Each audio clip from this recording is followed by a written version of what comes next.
நம்ம மல்லியை இந்த கேஸ்ல இருந்து இப்போதைக்கு விஜய் வெளியில கொண்டு வந்துட்டாங்க. ஆனாலுமே இது ஒரு டெம்பரரி சொல்யூஷன் அப்படின்னு தான் சொல்லணும். பெர்மனன்ட்டா நம்ம விஜய், மல்லி 2 பேருமே இந்த கேஸ்ல இருந்து ரிலீவ் ஆகணும் அப்படின்னு சொல்லி நீங்க நினைச்சீங்கன்னா, இந்த வீடியோவுக்கு லைக் பண்ணி உங்களோட கருத்துக்கள தெரியப்படுத்துங்க. இப்ப தீபிகா ரொம்பவே டென்ஷனா தான் இருப்பாங்க. ஏன்னா இந்த கேஸ்ல எப்படியாவது மல்லிய உள்ள தள்ளிடலாம் அப்படிங்கிற மாரி பிளான் பண்ணி வச்சிருந்தாங்க. ஆனா அதெல்லாம் சொதப்பல்ல முடிஞ்சிடுச்சு அப்படிங்கிறதால, இப்ப அந்த கோபத்த வெண்பா மேல காமிக்கிறாங்க. நேரே வீட்டுக்கு வரவுமே ஒவ்வொரு பொருட்களையா போட்டு உடைக்கிறாங்க. அவங்க மாமாவுமே சொல்றாங்க, "ஏம்மா இப்படியெல்லாம் பண்ணிட்டு இருக்கிற?" அப்படிங்கிற மாதிரி கேட்குறப்ப, "என்னோட விஷயத்துல நீங்க தலையிடாதீங்க" அப்படிங்கிற மாதிரி அவங்க ஹார்ஷா பேசிடுறாங்க. இந்த சூழ்நிலையில தான் இப்போ ஐஸ்வர்யா ஸ்கூல்ல இருந்து வராங்க, வெண்பாவுமே வந்திருக்கிறாங்க அப்படிங்கிறதால 2 பேருமே அந்த 2 குழந்தைங்களும் அவ்வளோ அன்பை பரிமாறிக்கிறாங்க.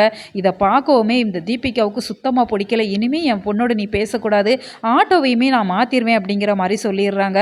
இதனால வெண்பா ரொம்பவே ஹர்ட் ஆகுறாங்க. இதற்கு இடையில இப்போ கதிரேசனையுமே பார்த்து விஜய், மல்லி 2 பேருமே நடந்த விஷயங்கள்லாம் கேட்டு தெரிஞ்சுக்கிறாங்க. இதன் பின்புலத்தில் இந்த தீபிகா தான் இருக்கிறாங்க. மல்லியை பழி வாங்கணும் அப்படிங்கிற ஒரு நோக்கத்தோட தான் கதிரேசனை அம்பா யூஸ் பண்ணியிருக்கிறாங்க அப்படிங்கிற விஷயத்த விஜய், மல்லி 2 பேருமே தெரிஞ்சுக்கிறாங்க.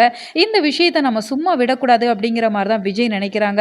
ஆனால் மல்லியை பொறுத்த வரைக்கும் வேணாங்க, திரும்ப திரும்ப நம்ம அவங்க கிட்ட போய் நின்னோம் அப்படின்னு சொன்னால் நம்மளை ரொம்பவே கஷ்டப்படுத்துவாங்கங்க அப்படிங்கிற மாதிரி சொல்கிறாங்க. ஆனால் விஜயை பொறுத்த வரைக்கும் இந்த பிரச்சனையை நம்ம இதோட விடக்கூடாது மல்லி, திரும்ப திரும்ப நம்மளை டார்ச்சர் பண்ணிட்டே தான் இருப்பாங்க அப்படிங்கிற மாதிரி சொல்லிட்டு இருக்கிறாங்க. இந்த சூழ்நிலை தான் இந்த ஆட்டோ டிரைவருமே அங்கே நடந்த எல்லா விஷயத்தையும் சொல்கிறாங்க. வெண்பா மேலே அந்த தீபிகா மேடம் ரொம்பவே கோபத்தை காமிச்சிட்டாங்க அப்படிங்கிற விஷயத்த சொல்லவுமே இது எல்லாத்தையுமே சேர்த்து வச்சு அவங்களுக்கு ஏதாச்சும் ஒன்று பண்ணணும் அப்படிங்கிற மாதிரி தான் விஜயுமே நினைக்கிறாங்க. இப்போ தீபிகா சும்மா இருப்பாங்களா, அடுத்து மல்லி இதில் எப்படியாச்சும் சேர்த்து விடணும் அப்படிங்கிற மாதிரி அடுத்த விஷயத்தை யோசிக்க ஆரம்பிச்சிருவாங்க. ஸோ பார்க்குறதுக்கே ரொம்ப கஷ்டமாக இருக்குது. கூடிய சீக்கிரம் விஜய், மல்லி 2 பேருமே இந்த கேஸில் இருந்து வெளியில் வரணும்.